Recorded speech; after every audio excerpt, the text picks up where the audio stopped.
Mahigan, good morning. Welcome to the show. Hello. Thank you for having me. Thank you for being here. Can you please introduce yourself and let everybody know who you are and what you do and where they can find you? Yes, my name is Mahigan St Pierre. I run a small shop named Kitchen Toad. I'm mostly on Instagram, which is Instagram/Kitchen Toad, where I basically sell magical wares. I offer services. I do divination and spell work and consultations, talismanic consecration, stuff like that. And I also write on the Kitchen Toad blog and have a bunch of fun projects that are all witchcraft and occult and folk magic related. I am really excited to talk to you, and I know one of my friends is super excited that I'm talking to you. When I told her I was talking to you this morning, she was like, "Yes!" Well, I'm glad to be here. Me too. Can you please tell me what it means to you when you call yourself a witch? Yeah, this is something I talk about quite a bit. To me, witchcraft is about the relationship that we hold with the others, as in capital O, spirits and fae and land spirits and gods and whatever you want to call it. And is really the process of mediating between those two realms and becoming somewhat othered through the process of relationship with spirit.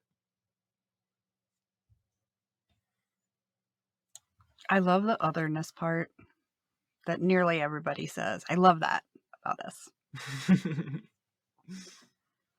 Would you say you have a family history with witchcraft or magical practice, even if your family does not use that term?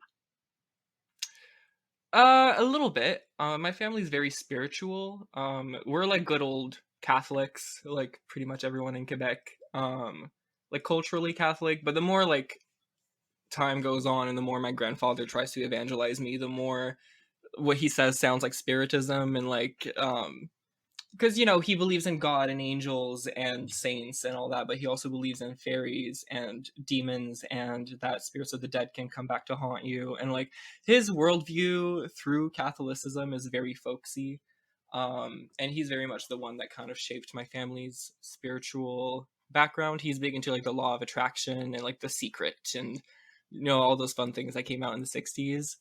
And my mom was very, very spiritual. We're half indigenous, and so I grew up with my mom doing ceremonies and stuff like that because she's a reconstructionist. She's an archaeologist specializing in indigenous studies through a reconstruction-y kind of vibe. Like we basically had a whole like a Native American village in our backyard and did animation and stuff like that.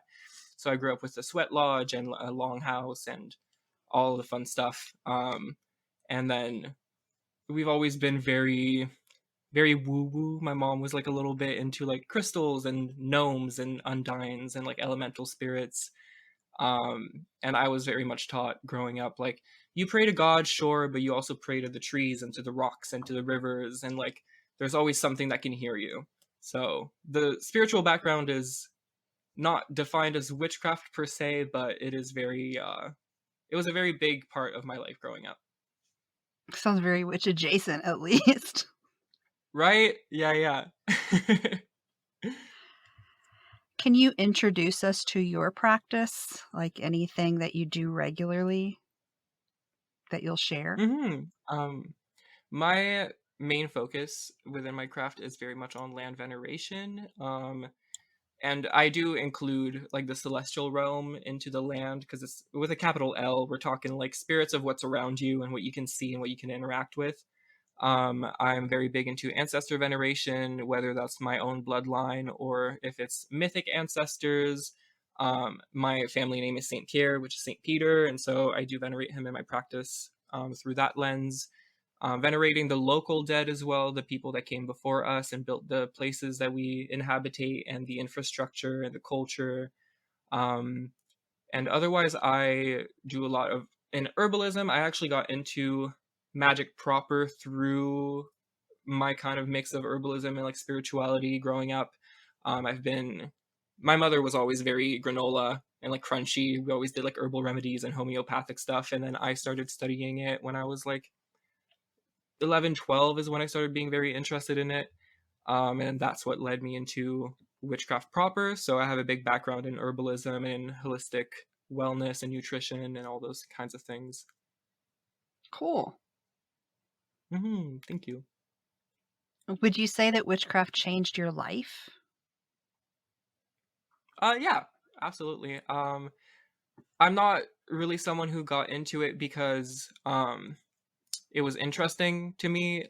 It was always like a thing that existed and I knew was an option and I knew was applicable to certain situations. And then I was forced into a corner essentially, where I was very powerless and desperate for something to change. And so that's how I got into the practice of everything. And it definitely had some very big impacts at that time. And then that's kind of what got me rolling into it. And it really allowed me to take back power within my life and take back agency and build on confidence and really develop my personality and like strap up a little bit for life. Because I feel like if you're going to go into the woods in the dark all alone to like conjure terrifying ineffable names and spirits, like you really got to be able to like walk the walk and talk the talk in your daily life as well. I'm not going to go confront something that I can't see and that can ruin my life and then also be afraid of my boss, you know? Yes. Like those two are a little hard to do at the same time, I think. What would you say is the biggest motivator in your practice? And has it changed since you first started? Definitely. Yeah, it's changed quite a bit because initially like I got into it really for the power and the agency and the ability to change my circumstances. My background's a little rock and roll, a little roller coaster-y, and so it really helped stabilize my life. And then once I kind of was able to settle down a little bit and calm down and recuperate from all the craziness, I started Kitchen Toad, and now my focus is very much on building community and then serving the community, and respecting the legacy of magical service workers through the ages and cunning folk and herbalists and pretty much anyone who had a part to play in their community's spiritual life and belief. Can you share how you decided on that name? Oh, I feel like I've mentioned this before. It was supposed to be a food blog.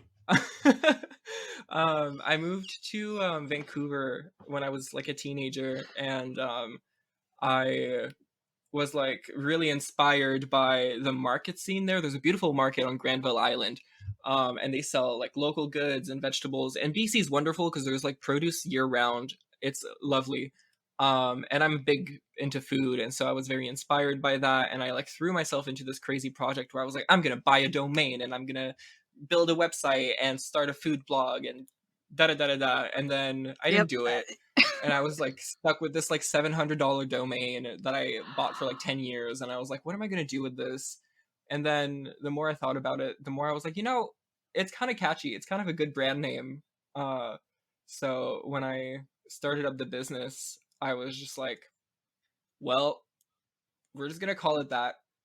It doesn't really make any sense, but I like to think that It maybe like does, I'm the though. toad in the kitchen.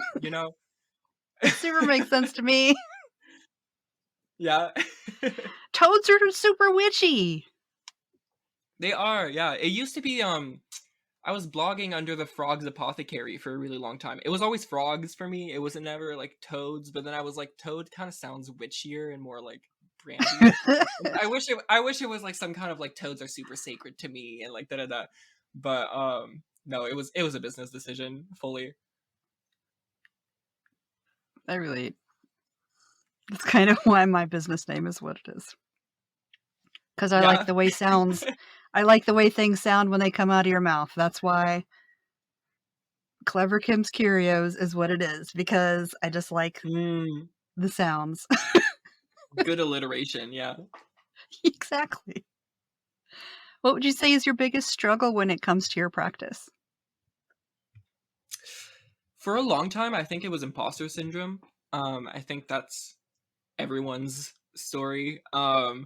You know, when you're dealing with the invisible and like things that most of society is going to tell you isn't real, or that you're like mentally ill, or you know, crazy or whatever, it can get really annoying and really difficult to kind of parse through what is spirits and what is mental illness and what is stress and what is, you know, your own inner critic, and conscience, and like all those things, and differentiating between those things.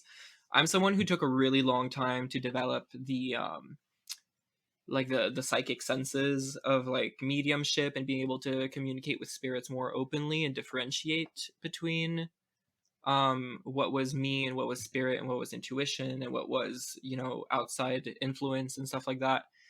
um and so that was a very big struggle for me. I kind of just like kept powering through, and then had like multiple crisis of faith throughout the days. And then once I kind of settled into like a good routine of developing those skills and differentiating what was what, and really came into my own in my practice and stopped really going from system to system. I mean, I did everything. I went from like traditional witchcraft to hoodoo to chaos magic to tantra hecate stuff, through like Jason Miller's course, through ceremonial magic, a bunch of stuff. um and never really found like settled onto a personal practice until maybe 5 years ago. And then at that point things kind of fell into place. And I would say nowadays my biggest struggle is probably balancing what is work and what is passion in my practice, because when your spirituality is a business and is also in the public eye, it can be Yes. very tempting to sell out, or to you know, if I wanted to one day, like I could totally turn around and start charging like $700 for a 6-week course that says very basic information and sells you a bunch of products. But I have too much integrity for that. And so I am always like, do I make a lot of money, or do I stick to my guns and like be a good person?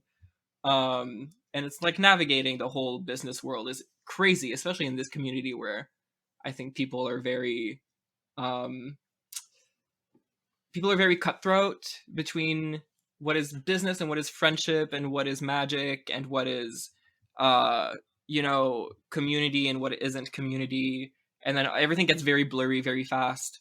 um yeah, it's a difficult market for sure.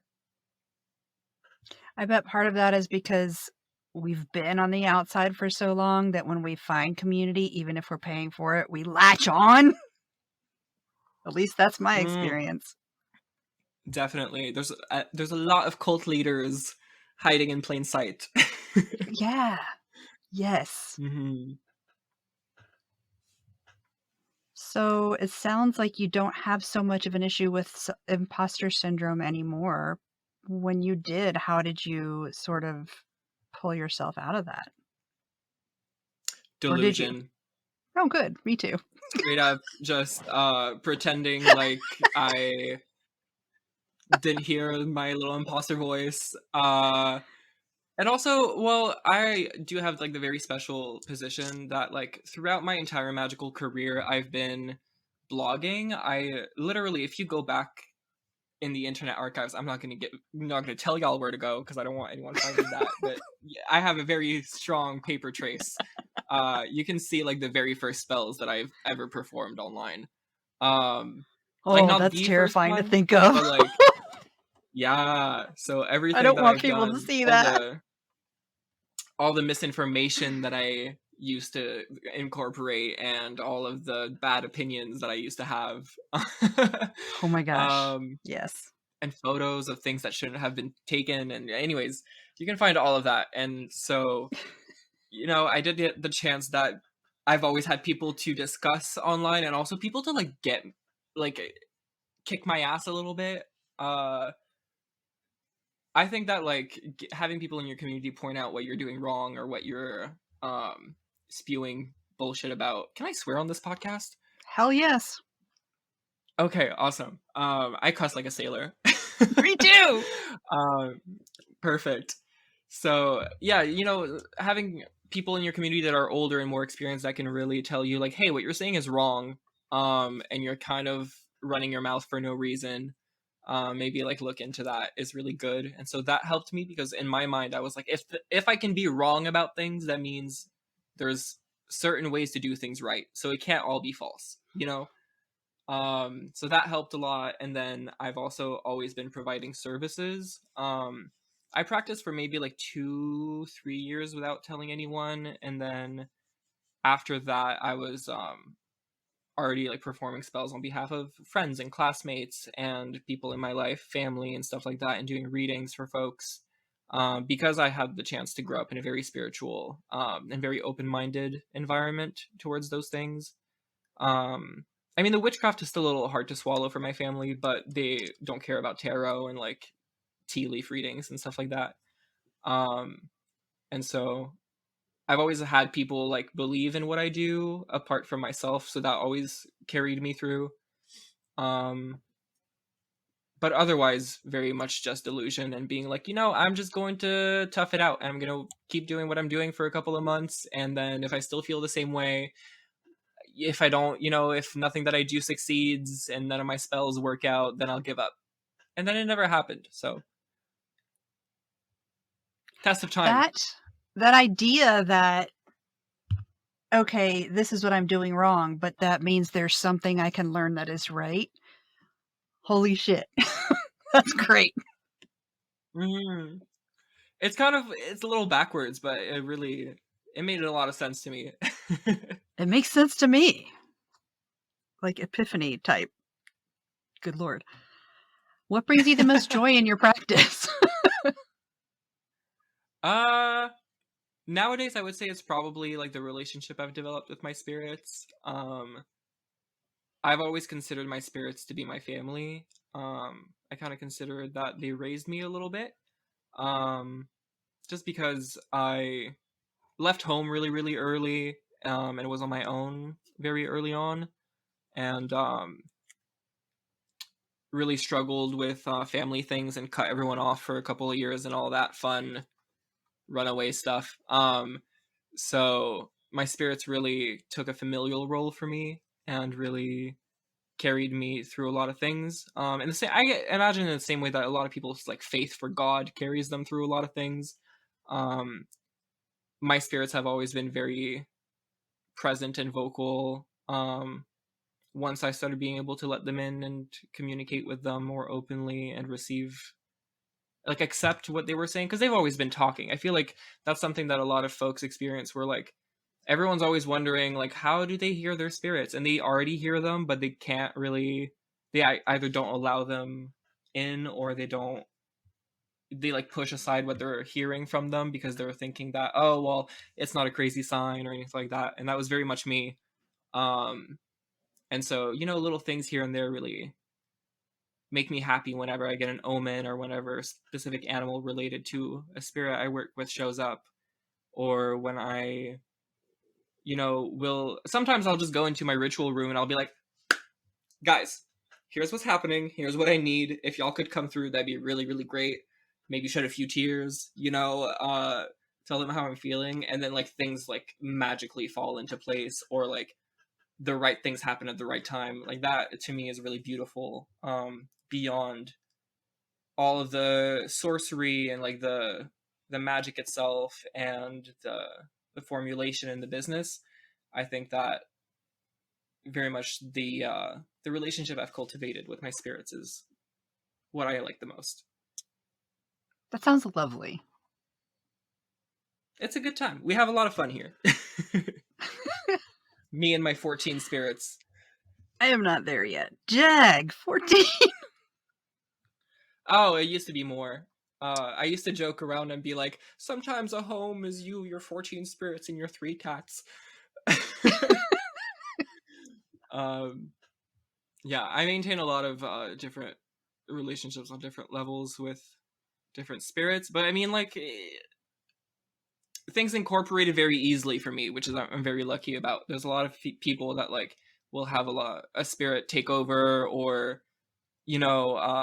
multiple spirits that don't get along, so they have to keep them separate or anything like that. And I mean, I've had a couple of things like that, but generally speaking, That sounds like a lot. um, yeah, it's a lot of managing for sure. Yeah, it's you're running a household, a magical household on top of it. Um, and so I was very lucky that everyone got along. Everyone was very Hmm. nice. We're all good here, you know. We all have dinner. It's lovely. What's something you did early on in your practice that you don't do anymore, and why don't you do it? Casting a circle.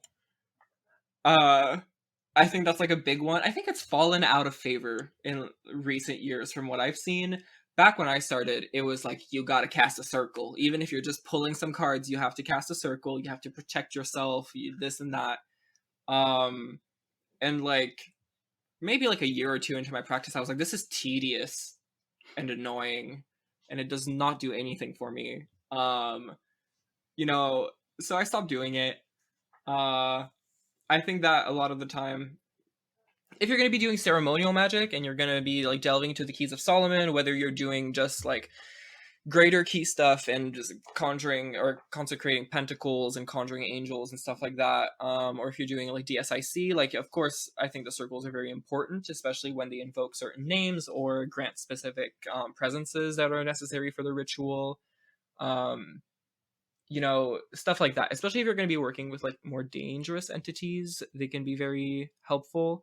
Generally speaking, I'm very much, if you're going to do grimoire stuff, do it by the book, which includes the circles. But if you're doing folk magic, or if you're doing like witchcraft with the capital W and just like going into the woods and conjuring spirits, if you have the guidance and like the authority given to you by a spirit through initiation or through your relationship with them or anything like that, um I don't think a circle is necessary, like very necessary, because you're already going there with someone's authority. I always talk about, you know, spirits standing at your back, because you show up, but then all of your ancestors show up, and all of your familiar spirits show up, and all the gods and deities you work with show up, and you call on them, and you welcome them into the ritual and into the space, and then it's you and an army of like thousands of ancestors, and then a bunch of spirits that have dominion over other spirits, and then you're conjuring one or two little shades, you know. So I think I've gone to a point where I'm able to do that. Of course, like wear protection talismans, do all your protection stuff. Spirits can get crazy. Um, but in terms of like having a circle to convoke and to protect yourself against spirits when conjuring them, I don't think it's necessary. I actually I don't practice traditional witchcraft, like with the capital T. Um, but I like the idea that they aren't necessarily doing it for protection. They're doing it to create a liminal space. I've done that before, but since I ward the property and I ask the the spirits that are already here to help me with that, I don't feel like I need to worry about it. Plus, I don't do ceremonial magic, so that's how I do it. Yeah.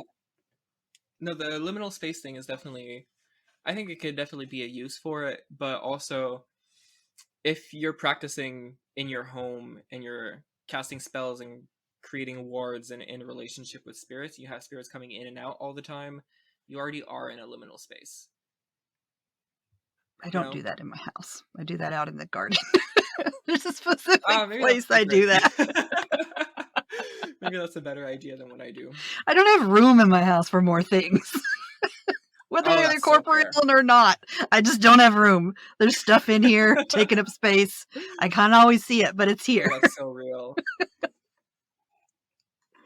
Every What's witch something has you some did shelves bending. right? Oh my gosh.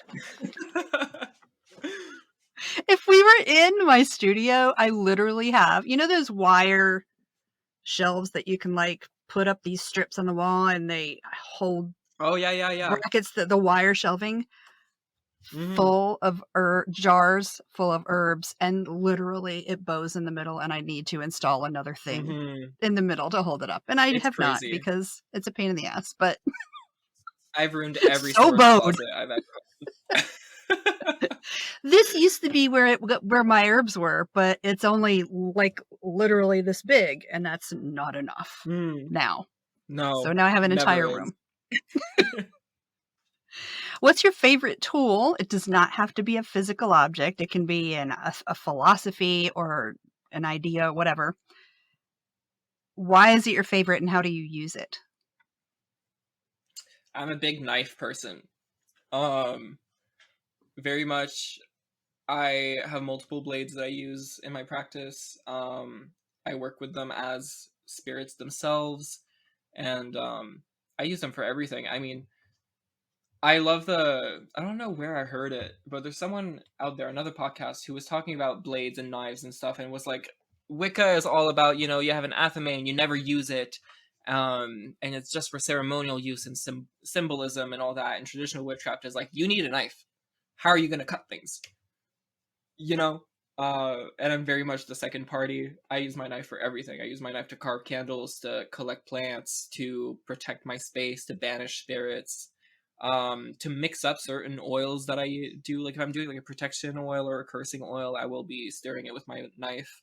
Um, I go through multiple processes of honoring the spirit in it and blessing it. I'll anoint it with specific oils and then put it on the stove until it turns blue. Um, which good steel usually you can do that with, because there's a belief that blue steel is good against spirits. And then I'll feed it with oils and tinctures and smokes and all that and prayer before using it. Um, and yeah, honestly, if I'm leaving the house to do any sort of work, the knife is coming with me, even if I need it. If I don't need it, it's always on me.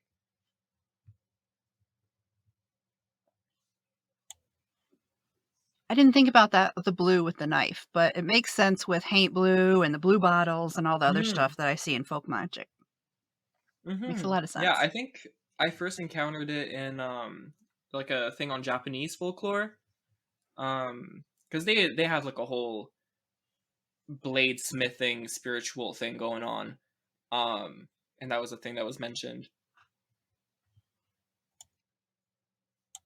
One of my friends is half Japanese, and she is sad that she doesn't speak Japanese or read it because she can only find Japanese literature about Japanese witchcraft and nothing that I could read, Mm. for example. Yeah, unfortunately, that's why I'm a big proponent of like learning as many languages as you can. Because then you get to like delve into other sources and not be stuck in the North American English King echo James version of the chamber of Bible. like, yeah, like you're always hearing the same stuff, and everyone who speaks English, like the occult world is so small, that like if you only speak one language, you're very much limiting yourself to the opinion of maybe like 10 to 25 experts on the topic.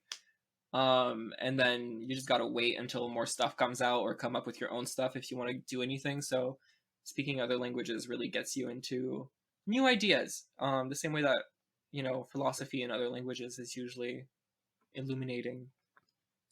I bet.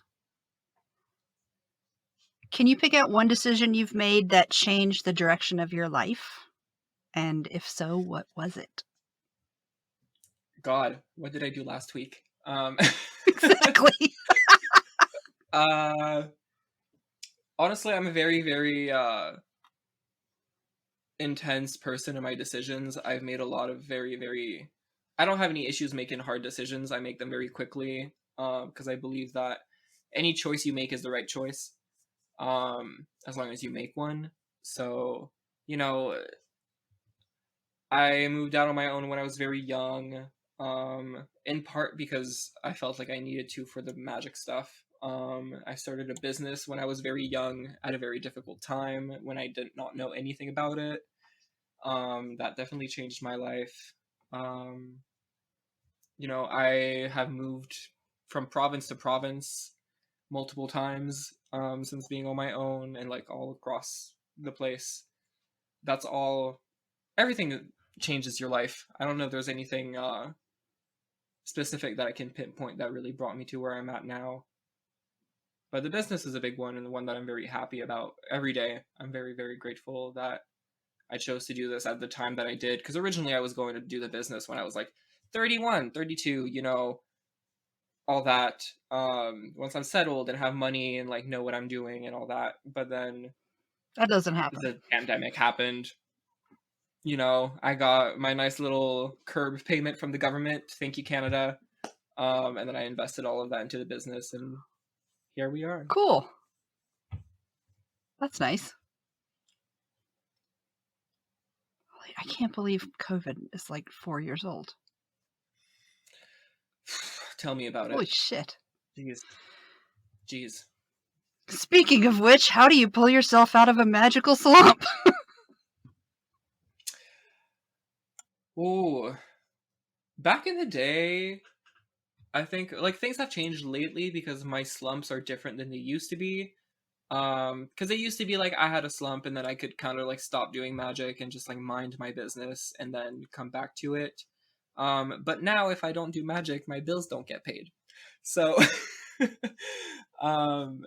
back in the day I used to very much like delve into fantasy fiction and my like favorite comfort witchcraft movies and stuff like that, like Practical Magic and The Craft and Witches of Eastwick and all that fun stuff. And then I would basically go armchair for a little while and just do a lot of research into folklore and beliefs and reading like case studies and academic articles and stuff like that. And then eventually something would happen that I was like, well, this is a good use for magic. We should probably do it. I used to be very selective in like what I did magic for because I am a very independent person and I'm very much like I can do it myself. I don't need intercession of anyone. And so I would like stubbornly just do things the mundane way, even though I knew that magic could help. Whereas nowadays I'm like, oh, there's traffic on the road to the city that I'm going to. Might as well do a little road opener. So nowadays I'll usually do a big evil eye diagnostic, do like a little egg limpia and see if there's anything on me. And then if there is, I'll get rid of that. I'll cleanse the house. I'll cleanse myself. I'll set up new protections and then I'll bless everything. I'll refresh all my offerings to spirits. I'll also do look into, did I miss an offering to a spirit that I owed and that I forgot about and now they're mad at me and blocking my roads. Anything like that. And then I'll make sure to do some divination to see if there's anyone throwing anything at me, or essentially like reset myself spiritually and then do something that I really enjoy related to magic. That's not necessarily like casting a spell or anything like that, but a lot of the time I'll procrastinate crafting a spirit vessel or reorganizing an altar, or I like making beautiful things. I'm like very artsy. And so sometimes I'll paint for a spirit or anything like that. And then that kind of gets me back on track and gets me back into the saddle. I really like that idea. That had not occurred to me. To make things for them. Yeah. Paint. I do pottery. So I make like spirit vessels and bowls and stuff like that that I dedicate to them. Or I love decor, so I reorganize an altar and buy new things for it. Painting, music, anything like that.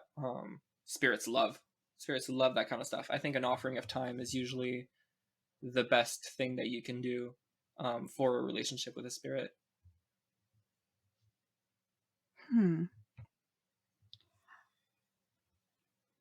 After Gem Show, I have things that I'm going to do now. That's cool. Thank you. Are you going to the Tucson Gem Show? Yeah, because I live in Tucson. Oh, no way. That's amazing. Yeah. And I have a bunch of friends. Yeah, Jeannie from Tides of Teethis is going to be there for the show, and she makes insanely beautiful talismanic jewelry. Nice.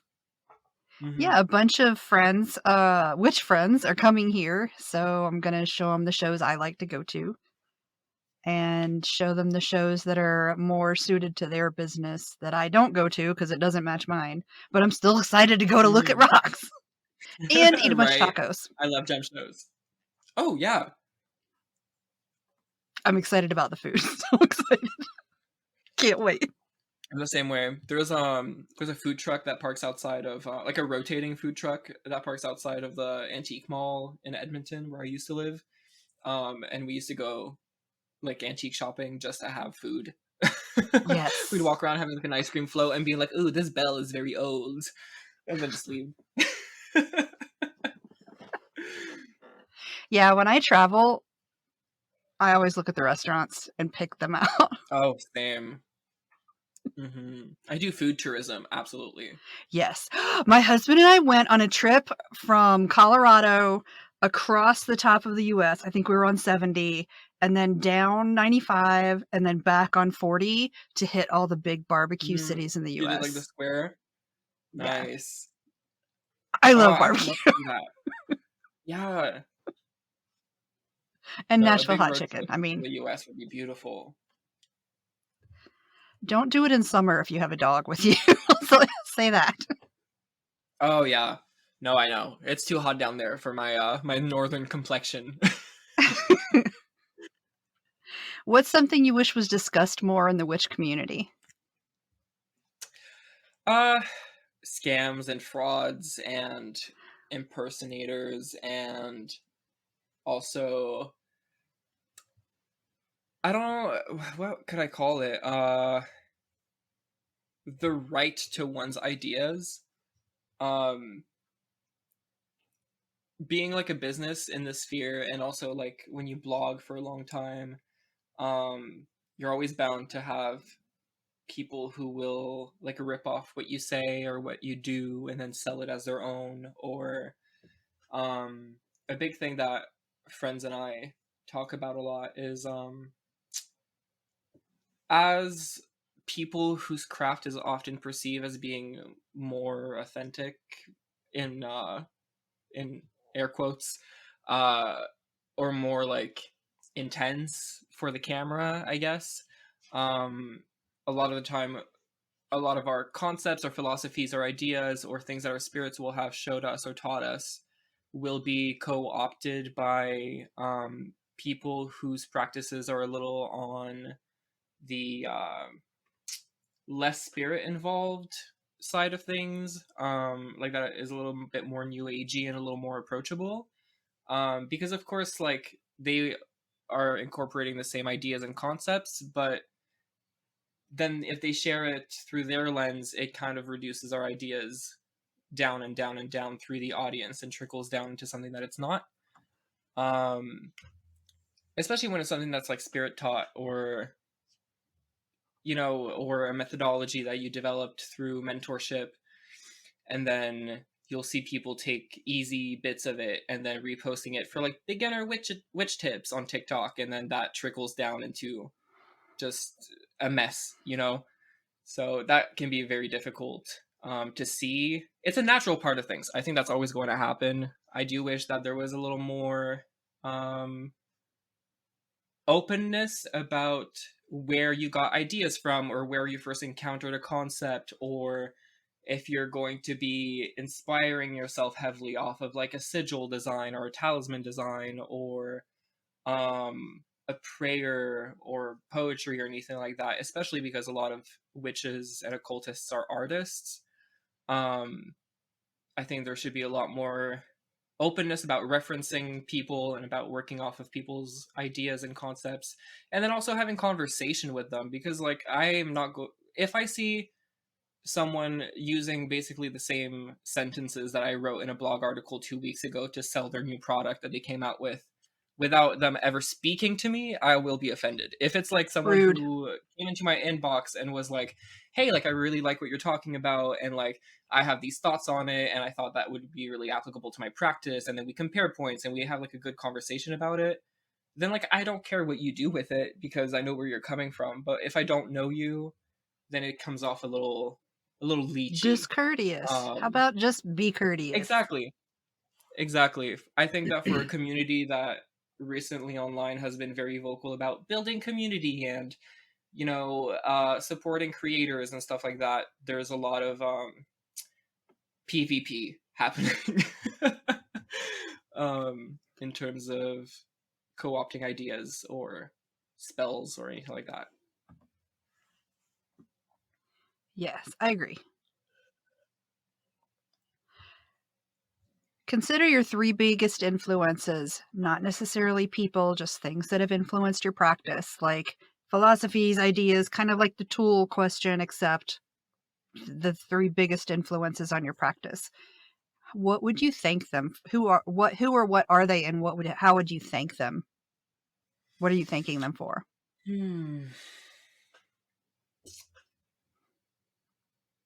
That's a really good question. I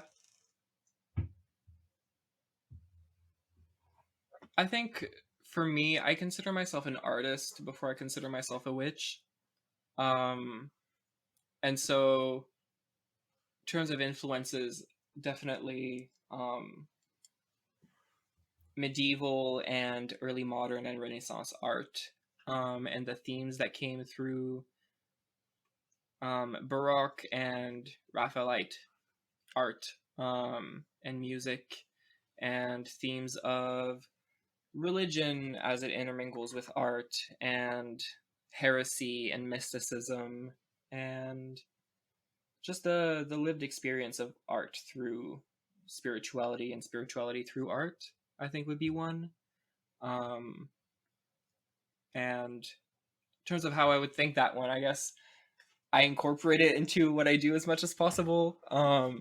Making devotional art and always learning about things and educating myself constantly on the things that I'm passionate about and incorporating them into my practice beyond just being someone who admires it or someone who consumes it. Really try to take lessons from it and try to extrapolate meaning from the art with which I interact. And then another big influence would probably be my matrilineal line, like my mother and my grandmother and my step grandma and all that. I come from a family of very strong, very, very wise women, but wise through experience. Um, I'm lucky that the women in my life are very handy and never let themselves kind of be strapped down by anyone's ideals or conceived notions of them. Very strong-headed and very loud and opinionated and successful and artistic and passionate, um, who were always very open-minded and very, very encouraging in everything that I did, whether that's through art or through spirituality or through magic or anything like that. So that's definitely a big influence on me, especially because my mother literally was like, in this house we pray to rocks. Here's how to pray to rocks. It was a very good guiding hand in those things. We had a little back and forth when I first started doing magic, where she was like, "You're not going to burn 28 candles in my living room." And we had a lot of arguments about that. But apart from that, I really appreciate the way that I was raised and all of that, and given the tools to um, do what I do, especially because like my family is like, we're all entrepreneurs. So I grew up in businesses and around business, and I have like 6 fucking financial advisors that I can go to at all times and being like, how do I market this product? I have no idea. And everyone can help, which is amazing.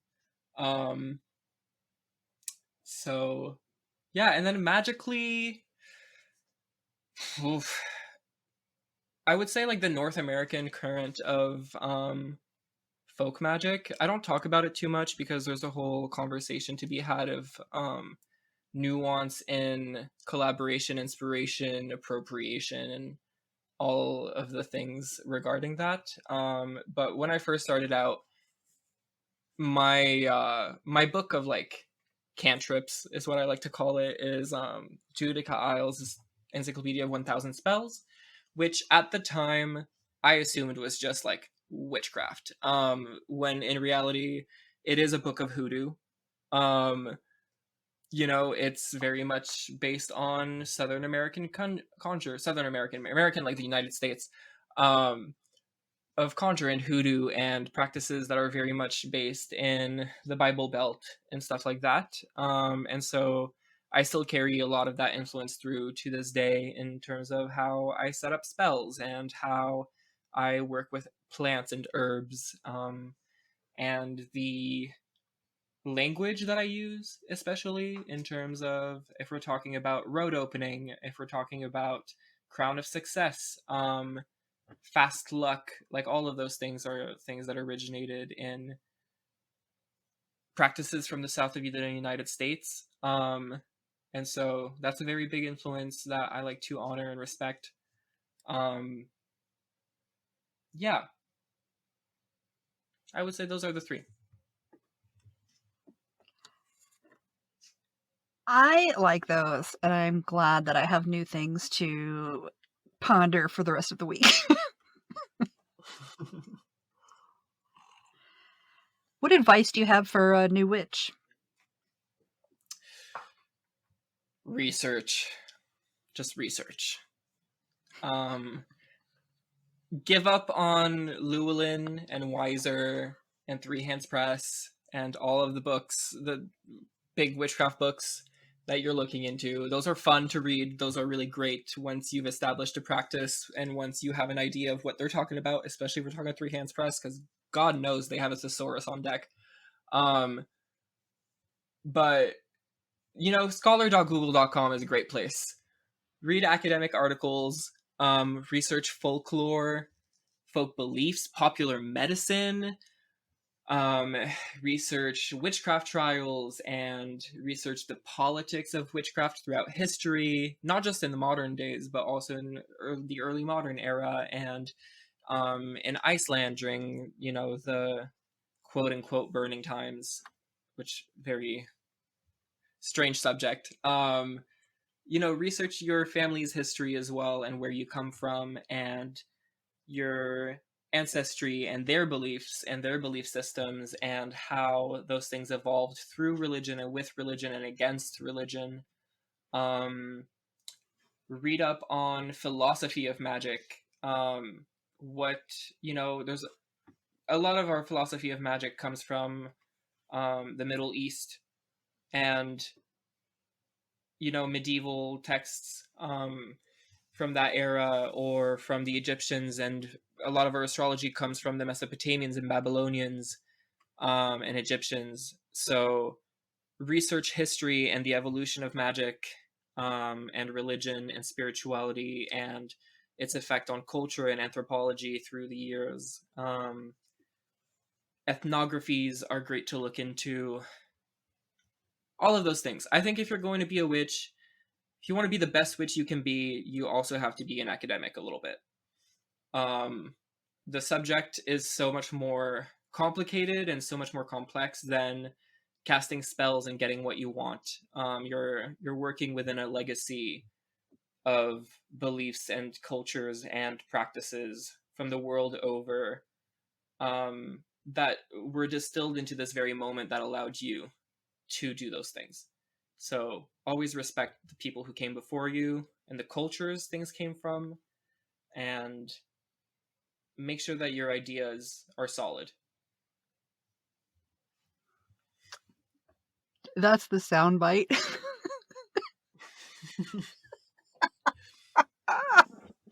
Very passionate That's about that. beautiful.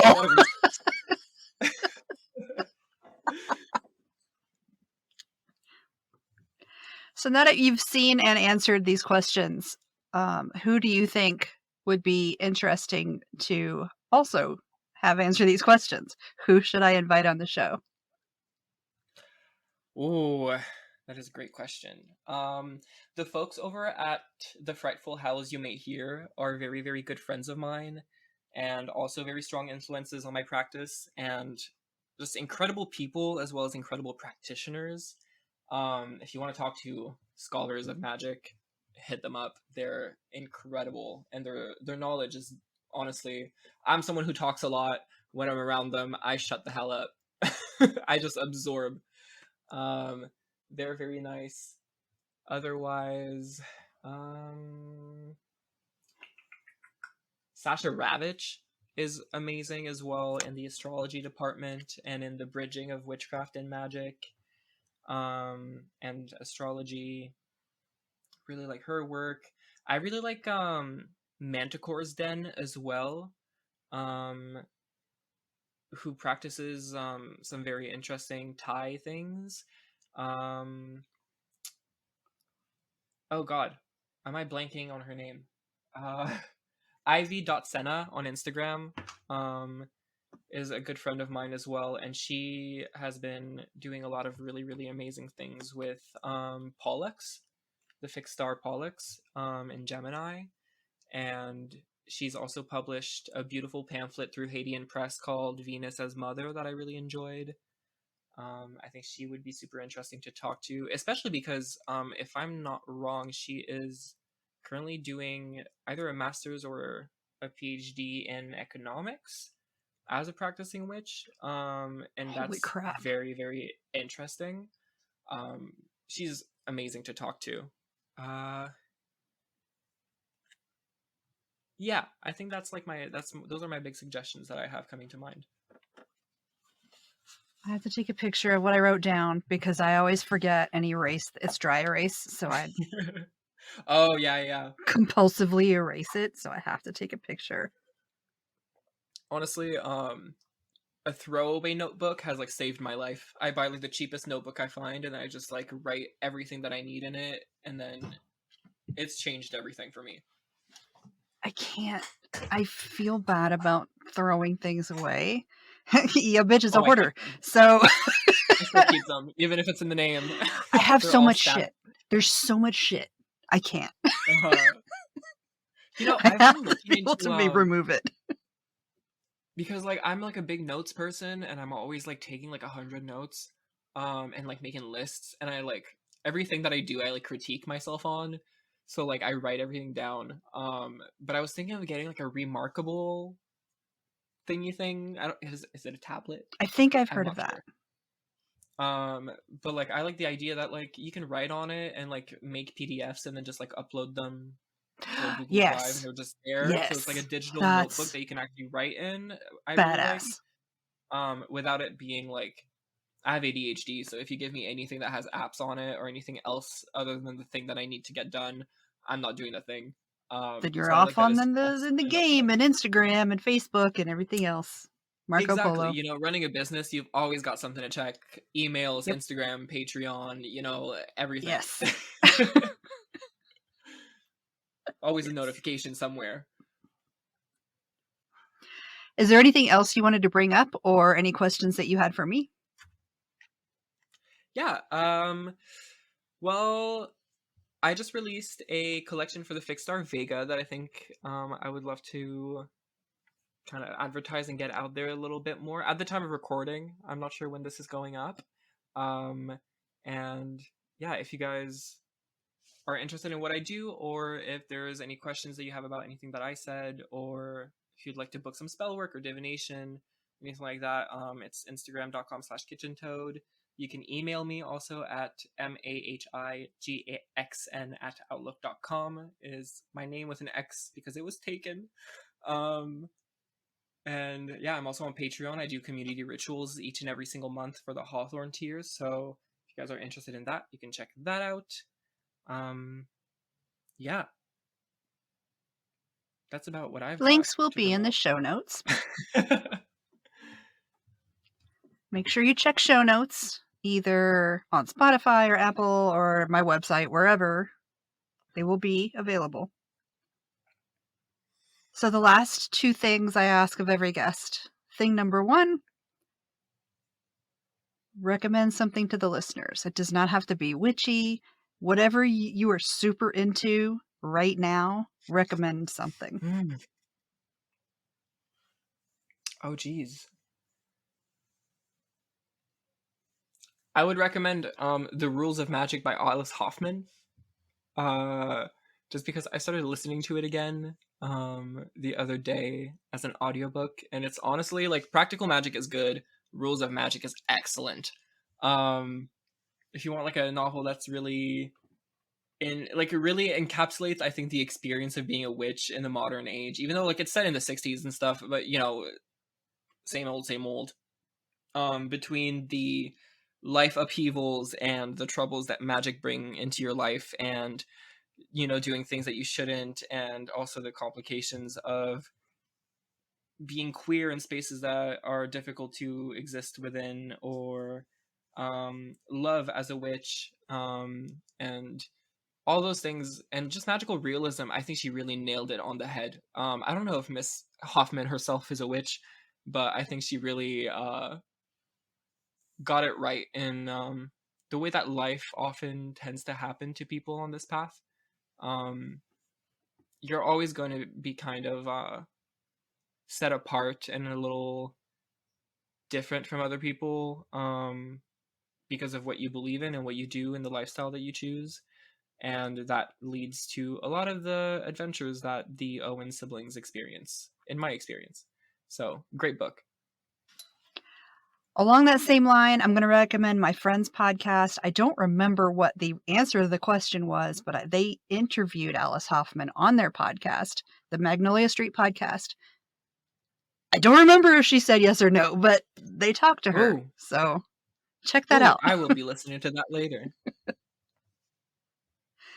The last thing that I ask of guests is, please tell me a story. Ooh, what kind of story are you in the market for?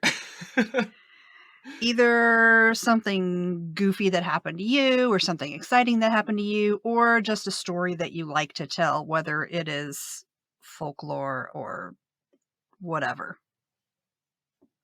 Don't tell me some sort of, please don't tell me something from a reality TV show. Oh God. So on last week's episode of The Bachelor, On Farmer Wants a Wife.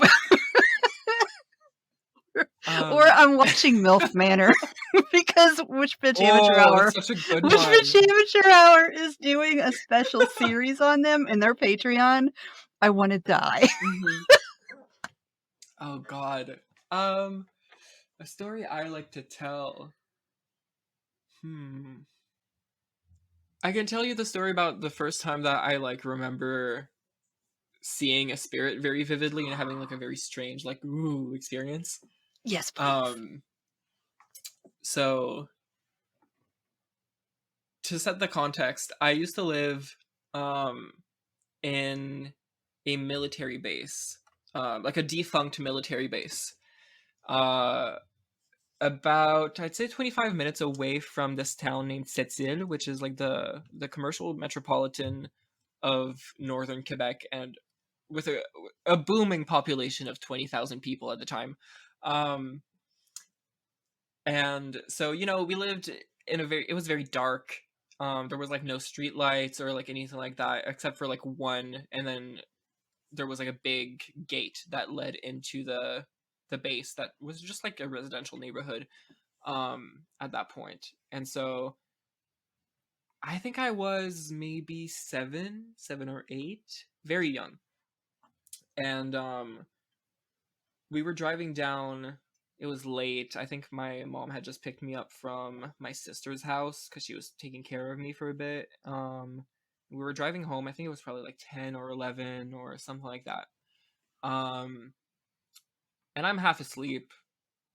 I'm in the back of the car, just like dozing off, and we are pulling up around this one bend. And I just want to set the scene. Like, there are no lights. We're on a single little dirt road, and there's pine trees that are probably like 20 feet high on both sides. You can't see anything. There wasn't even a moon in the sky. Like, it was just so stupid dark. So it's headlights and a dirt road, and we're coming around this bend that's known to be very dangerous because the way that it was done was like you couldn't really see if another car was coming during the day. So lots of crashes and stuff like that. Just a very liminal, scary space. And we're turning this bend, and then all of a sudden I just like screech, because I'm convinced that we're about to hit this man, like not a car, like a man that's like running across the road wearing this like not quite a cowboy hat, but like kind of a cowboy hat, and this like fringe coat, like leather, brown tan leather coat, um, and these baggy jeans, and he has like this big black beard, and my mom like stops the car, like halts it, and we're like skidding a little bit, and then we finally like stop, and then obviously she's freaking out, she's yelling at me, but I'm not I can listening imagine. whatsoever because there's a man at my window, um, and so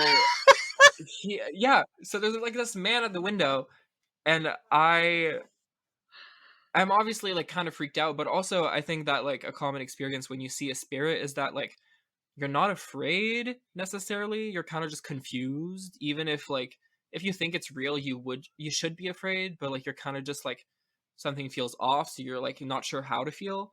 That's kind of how I remember feeling. And this man like comes up to the window and like speaks to me. The window's closed, by the way. Like there's no way I would have like heard anyone talk, but it was like clear as day. And I remember his face, and I remember everything that he looked like, and my mom was like, "What are you like looking at? What are you screaming at?" And I described to her like this man who's at the window and what he's telling me. And she starts crying, and I'm like, "What the hell is going on?" Like even as a kid, I was like, "What? This is so weird."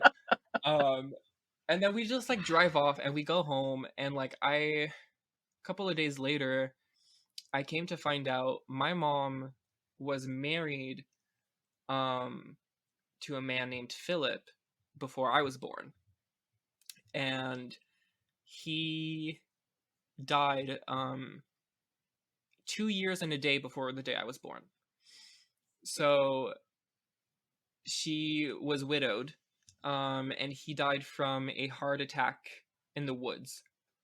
Like he went out, I think, to check on traps or something like that. Because we've always lived very rurally.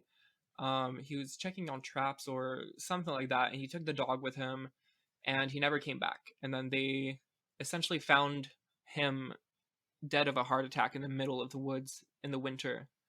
And the dog Ugh. was just like barking and yelling and stuff. Very tragic. But I didn't know any of that when that happened. Um, and then she like a couple of days later like took out a photo and like showed me him, and it was like exactly like that was him. Like I saw Philip. Um, and yeah, that's like a big story that like even she'll tell people. Um, and yeah, I mean, she's always said that like he looked over us and like stuck with us. And like we could see his shadows on the walls and like looking over us and stuff like that. Because he was a very good man, from what I hear. And as I got into witchcraft and stuff like that, he's actually become a very integral part of my practice as an ancestor that I work with. And so when I was getting into things, um, obviously like he was like my mother's, like that was like the love of her life. So she kept a bunch of stuff of his all the time, in this like trunk that she used to keep. And this one time I woke up from a dream where like Philip was essentially telling me like go to this place in the closet in this box in this other box that's in it, and you're gonna find this thing. And I did it, and I found his knives that used to belong to him. Um, and then those are the knives that I use. Like when I said that like my blades are very important to me, like that's why. I have two blades that were given from him, and then I have another that was selected by a spirit for a specific thing. But those carry him through in my practice. And I have like his old cigarette tin that he used to fill with rollies, that I used to like put his offerings in. And I light candles to him every November 28th, because that's the date that he passed. Um, so that's like, yeah, that's like a big one that I always like telling people. Um, yeah, a good guy. We like him a lot over here. That's amazing. Thank you. Yeah, thank you for listening. I know I ramble a lot, so Did you get in trouble for rummaging through her closet? And then you have to say, No, yeah, but he said to. nah. I told her what happened, and she was like cool with it. My See, mom is that would also not fly at very my house. my mom's a very spiritual person as well. She like for as long as I remember, she's always paid attention to her dreams. Um, my mom has like the same dream every time someone's about to die around her. Um, and it's like very accurate. It's like kind of scary accurate. And so it's happened multiple times where she's had the dream and then she'll like drive like 10 hours to the house of the person who she saw, and then like stay with them all day to make sure that no one gets hurt. And they usually get hurt, but at least they don't die. So you win some, you lose some, you know.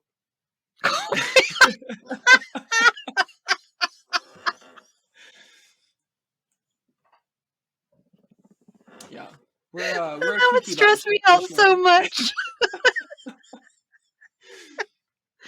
Yeah, I gotta go to Florida. yeah. Thankfully, everyone lives. Well, mostly everyone lives in Canada, so it's not too bad. We're all in Eastern Canada somewhere. Oh man, that would stress me out. Yeah, it's been a while. Thankfully, it's been a while. But yeah, I could go on. Honestly, my family's got so much weird stuff happening. My sister's dad lives in her house, and he's been dead for 20 years. You know, um, just things like that. Good old rural folk tales. Well, thank you again for being on the show, and everybody be sure to go check out the show notes to get links to follow Mahigan on Instagram and everywhere else.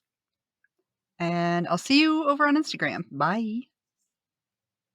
See ya. Mahigan, welcome to Hive House. Hello. Can you please tell me what your favorite quote is? Yeah.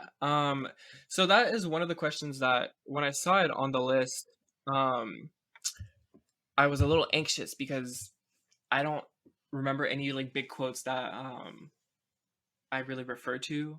Um, but one came to mind, and it's something that my grandma used to say. She said it in French, so I'm translating. It might lose a little bit of its subtlety, but she says.